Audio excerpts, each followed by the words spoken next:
आज मुख्तसर से वक्त में मैं हुजूर सैयद मखदूम अशरफ सिमनानी अलैहि रहमत व रिजवान की जाते मुकद्दसा के चंद गोशे आप तमामी हजरात के सामने रखूंगा।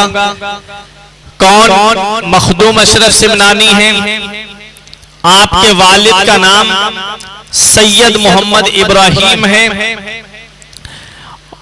सैयद मोहम्मद इब्राहिम सिमनान के बादशाह हैं। सिमनान की हुकूमत की बागडोर सैयद मोहम्मद इब्राहिम के हाथों में है। सैयद मोहम्मद इब्राहिम के घर में 2 या 3 जब बेटियां पैदा हो जाती हैं तो एक दिन आप बैठे हुए थे और अपने दिल ही दिल में एक बात सोच रहे थे कि काश मेरा कोई बेटा होता जो मेरे बाद मेरी सल्तनत का वारिस होता, जो मेरे बाद मेरी हुकूमत की बागडोर को संभालता, जो मेरे बाद मेरा जानशीन बनता, जो मेरे बाद मेरी इस हुकूमत को संभालता और हुकूमत के जरिए नबी करीम सल्लल्लाहु अलैहि वसल्लम के दीन की खिदमत करता, नबी करीम सल्लल्लाहु अलैहि वसल्लम के मजहब की खिदमत करता, नबी करीम सल्लल्लाहु अलैहि वसल्लम की शरीयत को आम करता, मजहब इस्लाम की नशरो इशाअत हुकूमत के जरिए करता। आप ये बात सोच रहे थे और चेहरा उदास था। शाम को जब आप अपने बिस्तर पे जाते हैं, जब आपको नींद आ जाती है, किस्मत का सितारा बुलंद हो जाता है, आपका नसीबा जाग जाता है, दोनों आलम के मालिक मुख्तार ख्वाब में तशरीफ लाते हैं, इरशाद फरमाते हैं इब्राहिम क्या बात है, कैसे परेशान हो। सारा माजरा बयान कर दिया। मेरे आका ने इरशाद फरमाया इब्राहिम तुम्हारे यहाँ 2 बेटे पैदा होंगे, एक अशरफ और एक आरफ। सुनो, अशरफ से दीन का काम लेना है। अशरफ मजहब इस्लाम की नशरो इशाअत करेगा, अशरफ मजहब इस्लाम की शरीयत के मसाइल की नशरो इशाअत करेगा। मेरे आका हुजूर सल्लल्लाहु अलैहि वसल्लम ने इरशाद फरमाया 2 बेटे तुम्हारे यहाँ पर पैदा होंगे। हजरात गिरामी, सन हिजरी जब 709 आती है तो सैयद मोहम्मद इब्राहिम के घर में एक बच्चा पैदा होता है जिसे दुनिया मखदूम अशरफ सिमनानी के नाम से जानती है। कौन मखदूम अशरफ सिमनानी है? वो मखदूम अशरफ सिमनानी है जो तफक्कुर और तदब्बुर के पैकर थे। वो मखदूम अशरफ सिमनानी जो तफक्कुर फिद दीन में मुमताज थे। वो मखदूम अशरफ सिमनानी जिनका विलायत में कोई जवाब नहीं। वो मखदूम अशरफ सिमनानी जिनका तफक्कुर फिद दीन में कोई जवाब नहीं। वो मखदूम अशरफ सिमनानी जिनके चेहरे से सिद्दीक की सदाकत का जलवा नजर आए। वो मखदूम अशरफ सिमनानी जिनकी जात से उमर फारूक आजम की अदालत का जलवा नजर आए। वो मखदूम अशरफ सिमनानी उस्मान गनी की सखावत के जलवे हजरत मखदूम अशरफ सिमनानी की जात में मौजूद थे। वो मखदूम अशरफ सिमनानी हजरत मौला अली शेर खुदा की शुजाअत जिसके अंदर मौजूद थी। वो मखदूम अशरफ सिमनानी जिनका इल्म में कोई जवाब नहीं, जो 7 साल की उम्र में कुराने करीम को क़िराते सबा के साथ में हिफ्ज कर ले, उसे हुजूर सैयद मखदूम अशरफ सिमनानी कहा जाता है। वो हजरत मखदूम अशरफ सिमनानी हैं जिनकी जात के बारे में मैं आपको क्या बताऊं। बड़े बड़े औलियाए किराम ने आकर के सैयद मोहम्मद इब्राहिम के पास आकर के ये खबर दी थी कि तुम्हारे घर में एक बेटा पैदा होगा और उसका नाम अशरफ होगा। वो नबी के दीन की खिदमत करेगा, नबी की शरीयत की खिदमत करेगा, नबी के मजहब इस्लाम नबी करीम सल्लल्लाहु अलैहि वसल्लम की शरीयत के मसाइल को लोगों तक पहुंचाएगा। हजरात गिरामी, जब सैयद मखदूम अशरफ सिमनानी इस दुनिया में तशरीफ लाते हैं, जब आपकी उम्र शरीफ 7 साल की होती है, तब आपने कुराने करीम को क़िराते सबा के साथ में आपने कुरान मजीद को हिफ्ज कर लिया था। और जब आपकी उम्र शरीफ 14 साल की होती है तब आपकी दस्तार हो जाती है और आप तमाम उलूम ज़ाहिरी और उलूम बातिनी से फारिग तहसील हो जाते हैं। जब आपकी उम्र शरीफ 15 साल की होती है तब आपके वालिद सैयद मोहम्मद इब्राहिम का साया सर से उठ जाता है। सैयद मोहम्मद इब्राहिम की इस दुनिया ज़ाहिरी से पर्दा करने के बाद में हुकूमत की बागडोर आपके ऊपर आ जाती है, हुकूमत का बारे गिरा आपके कांधों पर आ जाता है। सैयद मखदूम अशरफ जहांगीर सिमनानी को सिमनान के तख्त पे बिठा दिया जाता है, हुकूमत की बागडोर आपके हाथ में दे दी जाती जाती है। मखदूम अशरफ सिमनानी जब हुकूमत को संभालते हैं तो मखदूम अशरफ सिमनानी तो वो हैं हजरत उमर की अदालत के जलवे जिस शख्सियत में नजर आए उसी को मखदूम अशरफ सिमनानी कहते हैं। मखदूम अशरफ सिमनानी ने बड़े ही अदल इंसाफ के साथ में हुकूमत को आगे बढ़ाया और आपके अदल के चर्चे दूर दूर तक होने लगे थे, आपके इंसाफ के चर्चे दूर दूर तक होने लगे थे। जो भी आपके अदल इंसाफ को कुर्ब जवार के बादशाह जब सुनते थे तो अश अश किया करते थे और वो आपके उनके लिए उनके दिलों में मखदूम अशरफ सिमनानी की एक अलग ही मोहब्बत पैदा हो गई थी। मखदूम अशरफ सिमनानी का अदल इंसाफ क्या है, मैं आपको एक आपका अदल मैं आपके सामने पेश कर रहा हूँ। मखदूम अशरफ सिमनानी एक रोज शिकार के लिए तशरीफ ले गए थे। जब आप जंगल में पहुंचे आपके सिपाही आपके साथ थे, तकरीबन 2-3 दिन आपने वही जंगल में गुजारे, वहीं अल्लाह की इबादत करते थे, वहीं पर आप शिकार किया करते थे।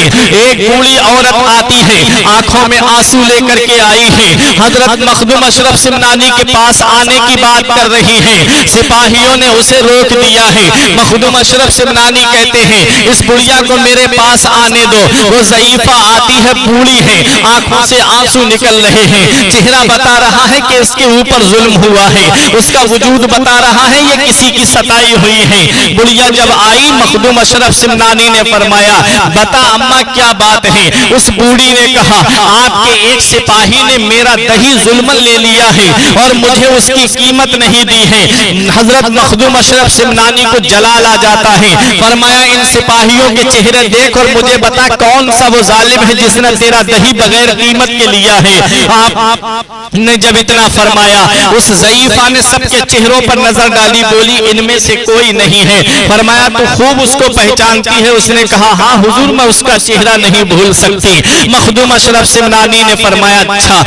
एक सिपाही और घोड़े से आ रहा था, शिकार करने निकल गया था। जब वो करीब में आया ज़ईफा ने कहा हुजूर यही वो शख्स है जिसने मेरा दही लिया था और मुझे कीमत नहीं दी थी। मखदूम अशरफ सिमनानी ने फरमाया तूने ज़ईफा का दही लिया है और तूने उसकी कीमत अदा नहीं की है। उसने कहा हुजूर ये बुढ़िया झूठ बोल रही है, मैं नहीं जानता ये बुढ़िया कौन है और कहां से आई है। मखदूम अशरफ सिमनानी ने कहा कोई गवाह है तेरे पास में? तो उस ज़ईफा ने कहा हुजूर मेरे पास कोई गवाह नहीं है। मखदूम अशरफ सिमनानी ने फरमाया अभी मेरे पास एक तरीका मौजूद है। आपने एक सिपाही को हुक्म दिया चंद मक्खियां पकड़ करके लाओ। चंद मक्खियां पकड़ करके लाई जाती हैं और ला करके उस ज़ईफा के सामने उसके मुंह में डाल दी जाती है उस सिपाही के। जब उस सिपाही के मुंह में डालना था कि उसको कै आती है, उल्टी आती है और वो सारा दही उल्टी के जरिए बाहर निकल आता है।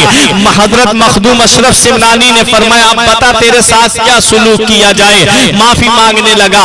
हजरत मखदूम अशरफ सिमनानी का अदल इंसाफ देखो, उसका घोड़ा माजीन के उस ज़ईफा को दे दिया जाता है और उसको बर्खास्त कर दिया जाता है, माजूल कर दिया जाता है और सजा दी जाती है। ये है हजरत मखदूम अशरफ सिमनानी। 15 साल की उम्र में फैसला फरमा रहे हैं। हजरत उमर की अदालत के जलवे जिस जात में नजर आए उसी को मखदूम अशरफ सिमनानी कहते हैं। सिद्दीक की सदाकत के जलवे जिस जात में नजर आए उसी को मखदूम अशरफ जहांगीर सिमनानी कहते हैं। हजरत उस्मान की सखावत के जलवे जिस जात में नजर आए उसे मखदूम अशरफ सिमनानी कहते हैं। हजरत अली की शुजाअत के तेवर जिस शख्सियत में नजर आए उसी को मखदूम अशरफ जहांगीर सिमनानी कहते हैं।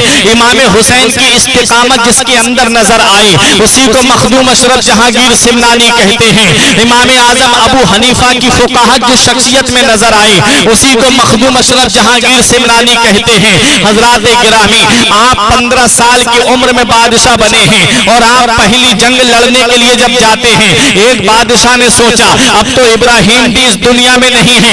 9 उम्र लड़का बिठा दिया गया है सल्तनत पर, 9 उम्र लड़का बिठा दिया गया है हुकूमत की बागडोर संभालने के लिए। अभी तो उसने जंग के तरीके नहीं सीखे हैं, अभी तो उसने जंग के तरीकों से वाकिफ नहीं है। बादशाह ने सोचा कि लाओ अब बहुत अच्छा मौका है, लाओ क्यों ना सिमनान पर चढ़ाई कर दी जाए, लाओ क्यों ना सिमनान को अपनी सल्तनत में दाखिल कर लिया जाए। जब बादशाह ने सिमनान की सरजमीन पर चढ़ाई की मखदूम अशरफ जहांगीर सिमनानी अपनी फौज लेकर के निकले हैं। 15 साल की उम्र में पहली जंग आप कर रहे हैं। आपका घोड़ा सबसे आगे था। वजीरों ने कहा हुजूर आप अभी नौ उम्र हैं, आपने तलवार चलाना अभी सही से नहीं सीखा है, आप हुकूमत की बागडोर को सही तरीके से नहीं जानते हैं, आप इन राजाओं की सियासत को अभी आप नहीं समझ पा रहे हैं। हुजूर अभी हमको आगे बढ़ने दीजिए, हम आपके आगे से लड़ेंगे, हम आपके पीछे से लड़ेंगे, हम आपके दाएं से लड़ेंगे, हम आपके बाएं से लड़ेंगे। हुजूर मखदूम अशरफ सिमनानी से कह रहे हैं कि आप अभी पीछे चले जाइए, हम आगे बढ़ते हैं। जब तक हम जिंदा हैं आप तक तीरों को पहुंचने नहीं देंगे, जब तक हमारे जिस्म में जान बाकी है हम आपके ऊपर कोई भी तीर कोई भी तलवार का वार आने नहीं देंगे। मखदूम अशरफ जहांगीर सिमनानी फरमाते हैं तुम मुझसे पीछे हटने की बात कर रहे हो, तुमने मेरे खानदान की रीत नहीं देखी है, तुमने मेरे खानदान का तरीका नहीं देखा है। अली शेर खुदा मैदान जंग में जब आते थे तो तलवारों के सर झुके रहते थे। बरेली का इमाम पुकार के कहता है बहरे तस्लीम अली मैदान में सर झुके रहते हैं तलवारों के। सिद्को अदलो करम हिम्मत में 400 शोहरे हैं इन चारों के। हजरत मखदूम अशरफ जहांगीर सिमनानी फरमाते हैं अरे हमें पीछे हटने के लिए कह रहे हो, हमारी शान तो ये है कि जंग में अड़ जाते थे तो पांव शेरों के भी मैदान से उखड़ जाते थे। हजरत मखदूम अशरफ जहांगीर सिमनानी कहते हैं पहले आगे मैं लड़ूंगा। मखदूम अशरफ सिमनानी की फौज लड़ती है और फतह याब हो जाती है। ये मखदूम अशरफ जहांगीर सिमनानी है जिनकी रगों में अली का खून दौड़ रहा है, जिनकी रगों में फातिमा का दूध खून बन करके दौड़ रहा है। उसी खानदान के चश्मो चराग हैं, उसी खानदान के नूरे नजर हैं, उसी हुसैन के लाडले हैं। मैदान जंग में खड़े हैं, दुश्मन को शिकस्त खा करके वापस होना पड़ा। मखदूम अशरफ जहांगीर सिमनानी की उम्र जब 23 साल की होती है तब आप रमजान शरीफ का महीना था और आप शबे कद्र थी और आप अल्लाह की इबादत कर रहे थे। उसी इसना में आप इबादत करके बैठे हुए थे। अचानक से हजरत खिज़्र अलैहिस्सलाम हाजिर होते हैं और आपको सलाम करते हैं और कहते हैं ऐ अशरफ अगर तुम चाहते हो कि तुम्हें आखिरत की बादशाहत मिले, अगर तुम चाहते हो कि सल्तनत उखरवी मिले तो तुम्हें यह दुनियावी हुकूमत को छोड़ना पड़ेगा, तुम्हें यह दुनियावी सल्तनत को छोड़ना पड़ेगा।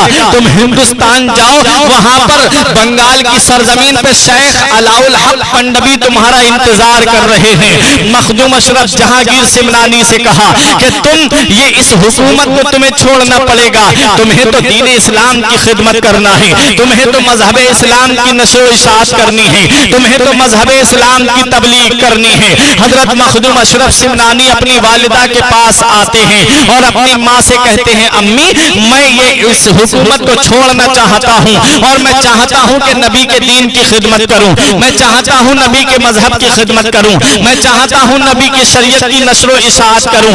आपकी वालिदा ने कहा बेटा जब तू इस दुनिया में नहीं आया था तब मुझे एक अल्लाह के वली ने बताया था कि तेरे शिकम में जो बच्चा है जब वो इस दुनिया में आएगा वो दीन का काम करेगा, मजहब इस्लाम का काम करेगा, शरीयत की नशरो इशाअत करेगा। ऐ मेरे लाल अगर तू किसी और चीज के लिए इजाजत मांगता तो शायद मैं तुझे इजाजत ना देती। तूने नाना मुस्तफा के दीन की आबियारी के लिए इजाजत मांगी है, तूने नबी के गुलशन को नबी के इस्लाम के गुलशन को सजाने की बात की है, इसलिए मेरे लाल मैं तुझे रोक नहीं सकती।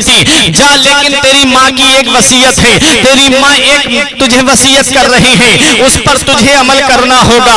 मखदूम अशरफ जहांगीर सिमनानी फरमाते हैं बताओ अम्मी क्या आपकी वसीयत है। फरमाया बेटा जब तुम सिमनान से बाहर जाओ तो पूरी फौज के साथ में जाओगे, पूरे शाहाना लिबास के साथ में जाओगे, शाहाना कर्रोफर के साथ में जाओगे।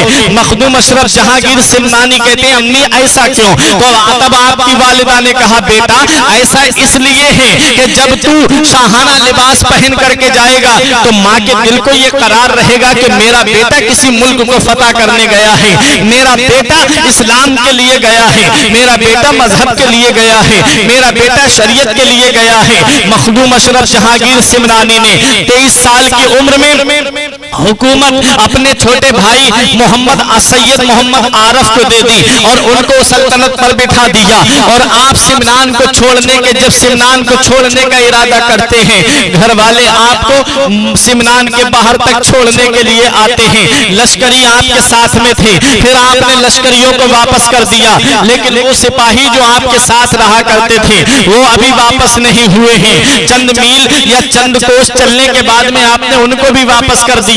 लेकिन दो लोग जिद कर गए कि नहीं, हम आपके साथ में रहेंगे, हम आपकी खिदमत करते रहेंगे, हम आपके साथ में हमेशा रहेंगे। वो लोग दोनों चलते रहे और जब आप एक जगह पर कयाम करते हैं तो वहां के राजा को पता चलता है। उसने आपकी बेहतरीन दावत की, आपका लिबास देखा तो बेहतरीन, कहा कि ये किसी सल्तनत का शहजादा मालूम हो रहा है।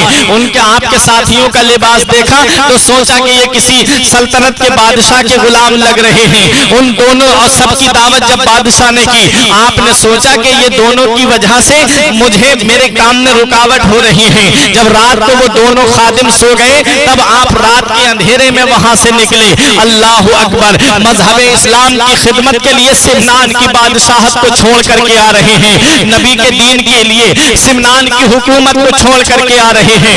नबी के मजहब की इशाअत के लिए अपनी सिमनान की बादशाहत को छोड़ करके हिंदुस्तान की सरजमीन पर आ रहे हैं मखदूम अशरफ जहांगीर सिमनानी। जब आप दिल्ली के करीब में पहुंचे तो जब दिल्ली के राज वहां उस वक्त फिरोज शाह तुगलक का दौर था। हजरात गिरामी, जब दिल्ली की सरजमीन से होते हुए आप जब बिहार बंगाल के लिए जा रहे थे, जब दिल्ली में आप एक रास्ते पे चल रहे थे तो फिरोज शाह तुगलक के यहाँ पर जो हाथी थे उन हाथियों में से एक हाथी पागल हो गया था। हजरात गिरामी, जब वो हाथी पागल हो गया और रोड के ऊपर दौड़ रहा था, पीलवान पीछे पीछे चल रहे थे, उस हाथी को रोकने की कोशिश कर रहे थे, लेकिन वो हाथी सामने कुछ भी आता उसे तो ढाता चला जा रहा था। कोई इंसान आता उसे सूंड से बहादुर फेंकता हुआ नजर आ रहा था। दुकानें उजाड़ दी उस हाथी ने। कई लोग उस हाथी के सूंड के सामने आए और उनको उसने जख्मी कर दिया। मखदूम अशरफ जहांगीर सिमनानी की जवानी का आलम है। आप रोड पर चलते हुए आ रहे हैं, आप रास्ते पर चलते हुए आ रहे हैं। लोगों ने देखा कि ये नौजवान जिसका चेहरा बड़ा हसीन और जमील है, जिसकी खूबसूरती का कोई जवाब नहीं, जिसके हुस्न का कोई जवाब नहीं, जिसकी जवानी का कोई जवाब नहीं, चेहरे से चेहरा नूरानी लग रहा है, ये हाथी के सामने आएगा और ये हाथी इसको मार देगा, इसकी जान चली जाएगी। कितना खूबसूरत नौजवान है और ये बिला वजह यहाँ पर कत्ल हो जाएगा, ये हाथी की वजह से, हाथी के जरिए कत्ल हो जाएगा। जब इतना उन लोगों ने सोचा, आवाजें देना शुरू कर दी। मखदूम अशरफ जहांगीर सिमनानी मस्ती में चले आ रहे हैं, कुछ पढ़ते हुए आ रहे हैं। हाथी की तरफ कोई तवज्जो नहीं, लोगों की तरफ कोई तवज्जो नहीं। वो पागल हाथी जो सामने जो भी आ रहा है उसे मारता हुआ नजर आ रहा है। सामने कोई दुकान आ रही है उसे तोड़ता हुआ नजर आ रहा है, सामने कोई दीवार आ रही है उसे तोड़ता हुआ नजर आ रहा है। लेकिन तारीख बताती है कि जब वही मस्त हाथी, जब वही पागल हाथी मखदूम अशरफ जहांगीर सिमनानी के सामने आया तो अपने दोनों पैरों को जमीन पर रख देता है और अपने सूंड को मखदूम अशरफ जहांगीर सिमनानी के कदमों में डाल देता है। किसी ने आलम तसव्वुर में पूछा, ऐ हाथी ये तो बता दे, तू दुकानों को उजाड़ता हुआ आ रहा है, तू लोगों को मारता हुआ आ रहा है, तूने इस नौजवान को कुछ क्यों नहीं किया?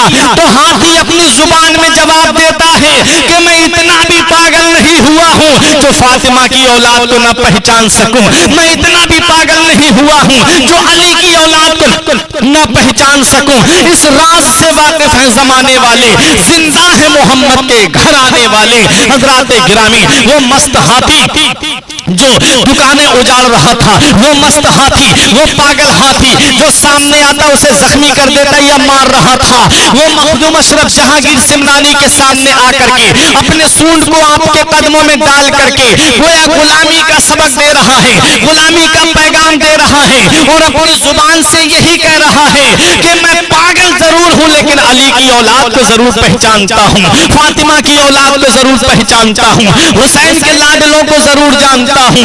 ये आले रसूल हैं कि जिनका चेहरा देखो तो आले रसूल, जिनकी जात देखो तो आले रसूल। और पूरी दुनिया को मखदूम अशरफ जहांगीर सिमनानी ने यह पैगाम दे दिया कि अली की आल की हुकूमत सिर्फ इंसानों पर नहीं है बल्कि जानवरों पर भी अली की आल की हुकूमत है। अली की औलाद की हुकूमत सिर्फ इंसानों और जिन्नात पर नहीं है बल्कि हैवानात पर भी हुकूमत है, नबातात पर भी हुकूमत है, जमादात पर भी हुकूमत है।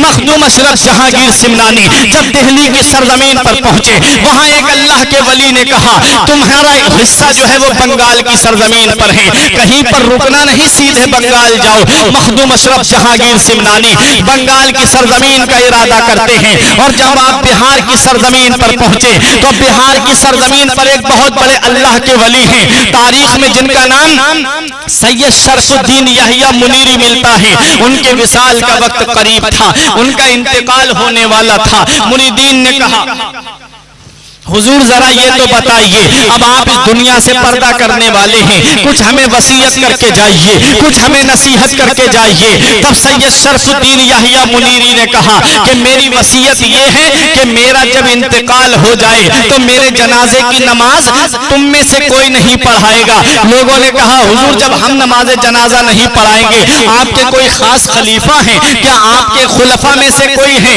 उनका आप नाम बता दीजिए, वही आपके जनाजे की नमाज पढ़ाएंगे। सैयद शरफुद्दीन यहिया मुनीरी ने फरमाया मेरे जनाजे की नमाज वो पढ़ाएगा जो सैयद सहीहुन नसब होगा और जो किराते सबा का हाफिज होगा, जो 14 उलूम का आलिम होगा और जो हुकूमत को छोड़ करके आया होगा, जो तारिक सल्तनत होगा। अब लोग उनका जब उनका विसाल हो जाता है अपने पीर की वसीयत के मुताबिक अब उस शख्सियत को तलाश कर रहे हैं जो हुकूमत को छोड़ के आया हो, जो सैयद सहीहुन नसब हो, जो 14 उलूम का आलिम हो, जो किराते सबा का हाफिज हो, सातों किराते सबा के हाफिज हो। हजरात जब सैयद मखदूम अशरफ जहांगीर सिमनानी ने बिहार में कदम रखा और जब आप बिहार की सरजमीन पर पहुंचे, मुरीदीन तो आपकी तलाश में पहले ही से लगे हुए थे। ये अल्लाह के ऐसे वली हैं, पहुंचने से पहले वहां के लोग बता दिया करते थे, जानने वाले अल्लाह के नेक बंदे कह दिया करते थे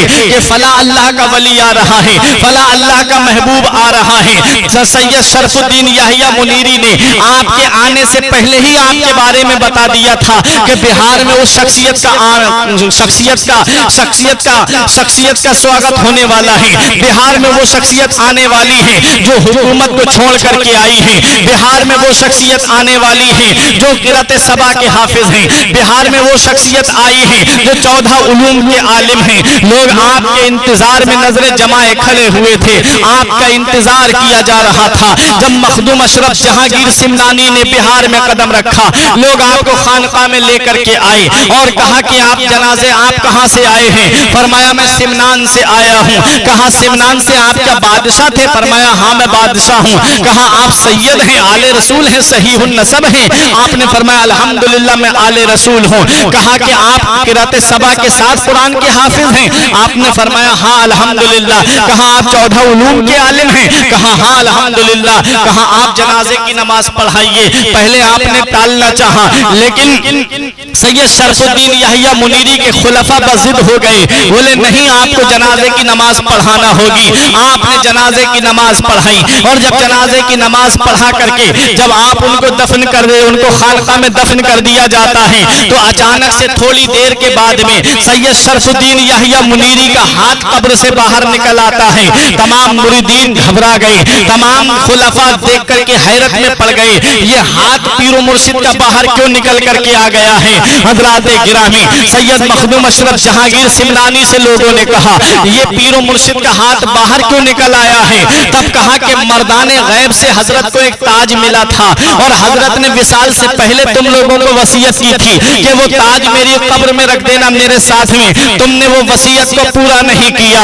एक मुरीद आंखों से आंसू पोंछता हुआ खड़ा हुआ, बोला हाँ वो ताज मेरे पास में है। हजरात गिरामी जब वो ताज लाया जाता है तब वो ताज आपके हाथ में दिया जाता है, हाथ नीचे चला जाता है। अब यहाँ पहुंच करके एक अकीदे का मसला भी सुन लो और उन लोगों को भी ये पैगाम दे दो जो ये कहते हैं कि नबी माज़ल्लाह मर करके मिट्टी में मिल गए।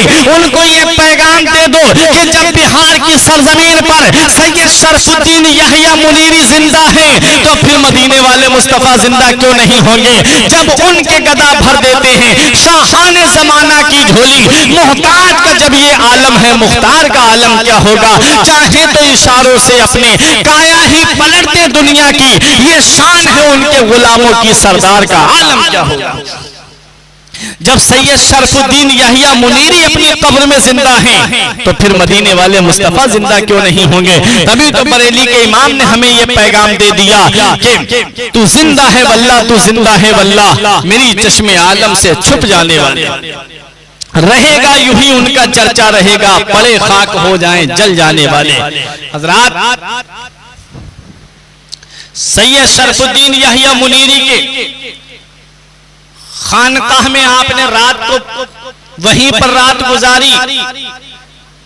ख्वाब में सैयद शरफुद्दीन यहिया मुनीरी तशरीफ लाते हैं और उनके पास जो तबर्रुकात रखे हुए थे वो तबर्रुकात तारिकुस सल्तनत सैयद मखदूम अशरफ जहांगीर सिमनानी को दे दिए जाते हैं। जब सैयद मखदूम अशरफ जहांगीर सिमनानी सुबह को जब चलने लगे तो आपने कहा कि हजरत का खिरका कहाँ है? वो लाओ, हजरत ने वो मुझे दिया है। खुलाफा ने कहा हम नहीं देंगे।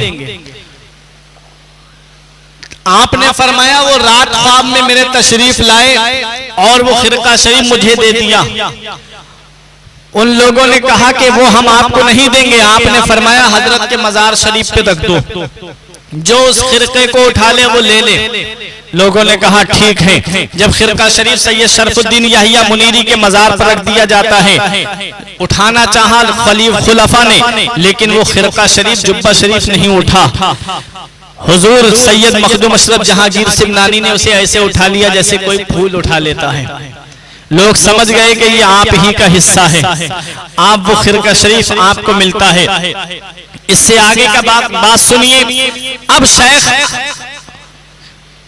अलाउल हक पंडवी बंगाल में और सैयद मखदूम अशरफ जहांगीर सिमनानी बिहार से जब बंगाल के लिए चले और जब आप अपने पीर के पास जा रहे थे, बंगाल की सरहद के करीब में जब आप पहुंचे, यहाँ पहुंच करके कुरान करीम की एक आयत करीमा में पढ़कर के सुना दूं। अल्लाह कुरान में फरमाता है, या अय्युहल्लज़ीना आमनुत्तकुल्लाह वब्तगू इलैहिल वसीला, ऐ ईमान वालो अल्लाह से डरो और अल्लाह की जानिब वसीला तलाश करो।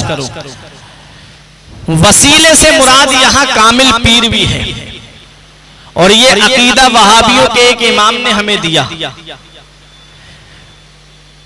अशरफ अली थानवी ने जब कुरान का तर्जमा किया तो उसने भी वसीले से मुराद कामिल पीर लिया। सैयद मखदूम अशरफ जहांगीर सिमनानी अपने पीर मुर्शिद के पास जा रहे हैं। कुरान करीम की आयत हमें बता रही है कि वसले मौला चाहते हो तो वसीला ढूंढ लो। वसले मौला चाहते हो, अल्लाह की जाने वसीला तलाश करो। मुफ्ती आजम हिंद उसी की तर्जमानी करते हैं कि वसले मौला चाहते हो तो वसीला ढूंढ लो, बेवसीला नजदियो हरगिज खुदा मिलता नहीं। दामने महबूब छोड़े मांगे खुद अल्लाह से, दामने महबूब छोड़े मांगे खुद अल्लाह से, ऐसे मुर्दक को खुदा से मुद्दा मिलता नहीं। और अल्लामा हसन फरमाते, तेरी अटके तो वकीलों से करे इस्तिमदाद और तबीबों से मदद ख्वाह हो इल्लत तेरी, खुले लफ्जों में कहे काजी शू का मदद, या अली सुन के बिगड़ जाए तबीयत तेरी। हम जो अल्लाह के प्यारों से इआनत चाहें, शिर्क का चिरक उगलने लगे मिल्लत तेरी। हजरात, तो कामिल पीर की तलाश में जब आप बंगाल की सरजमीन पर पहुंचने वाले थे तो शेख अलाउल हक पंडवी अलैहि रहमतु व रिजवान चाश्त के बाद में थोड़ा आराम करने के लिए लेटे हुए थे। अचानक से उठे और उठने के बाद बोले बुए यार मी आयत, मुझको मेरे यार की खुशबू आ रही है। तमाम खादिमों से कहा, खुलफा से कहा, मुरीदीन से कहा कि जल्दी से मेरे पीर मुर्शिद की पालकी निकालो और मेरी पालकी निकालो और मेरे साथ साथ चलो। लोग चलने लगे, हैरत से लोग देख रहे हैं कि आज हमारे पीर किसके इस्तिकबाल के लिए जा रहे हैं, आज हमारे मुर्शिद किसके इस्तिकबाल के लिए जा रहे हैं। जिसके इस्तिकबाल के लिए जा रहे होंगे यकीनन वो बहुत बड़ी हस्ती होगी, जिसके स्वागत के लिए जा रहे हैं यकीनन वो काबिले एहतराम हस्ती होगी, जिसके इस्तिकबाल के लिए जा रहे हैं वो यकीनन कोई बहुत बड़ी हस्ती होगी। तकरीबन आप बंगाल से 1 कोस की दूरी पर जब आप पहुंच गए और वहीं पर खड़े होकर के आप इंतजार करने लगे, सैयद मखदूम अशरफ जहांगीर सिमनानी जब सामने आए तब आपके चेहरे पे खुशी के आसार जाहिर होने लगे, आप मुस्कुराने लगे। फरमाया बुए यार मी आयत, मुझे मेरे यार की खुशबू आ रही है। सैयद मखदूम अशरफ जहांगीर सिमनानी लपक के आगे बढ़े और आपके कदमों को बोसा देते हैं। सैयद शेख अलाउल हक पंडवी ने आपको उठा करके सीने से लगा लिया और खानका शरीफ लेकर के आ रहे हैं। आप अपने पीरो मुर्शिद की पालकी में बैठते हैं और सैयद मखदूम अशरफ जहांगीर सिमनानी को अपनी पालकी में बिठालते हैं और सैयद मखदूम अशरफ जहांगीर सिमनानी से कहते हैं कि अब खानका चलो। सैयद मखदूम अशरफ सिमनानी ने कहा, हुजूर मैं पैदल चलता हूँ, आप भी सवार और मैं भी सवार हो जाऊं तो कहीं ये बेअदबी ना हो जाए। पीर मुर्शिद ने कहा, नहीं, तुम्हारा मर्तबा बहुत बड़ा है, तुम्हारी शान बहुत बड़ी है। यहाँ पहुंच करके मैं एक शेर के जरिए मखदूम अशरफ जहांगीर सिमनानी की जात को आपको बता दूं। एक शायर ने बड़े अच्छे अंदाज में कहा था, उसके अंदर कुछ तरमीम करके मैं यूं कह रहा हूं कि हर मुरीद अपने मुर्शिद के ऊपर नाज करता है फारूक नूरी, और नाज जिस पर करे पीरो मुर्शिद, शान अशरफ को ऐसी मिली है।